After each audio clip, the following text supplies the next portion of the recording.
Nós estamos homenageando o nascimento de Jesus, sabiam? Pois estão todos, vamos dar uma salva de palmas para o nosso Jesus.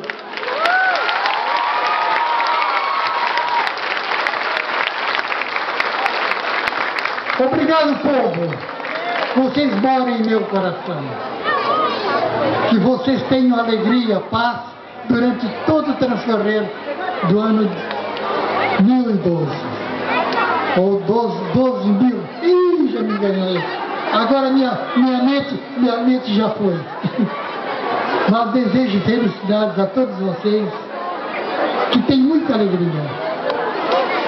E o prefeito, esse prefeito que sempre me apoiou aqui, ele não me conhece pessoalmente. É a realidade, mas eu conheço. Eu tenho esse privilégio, né?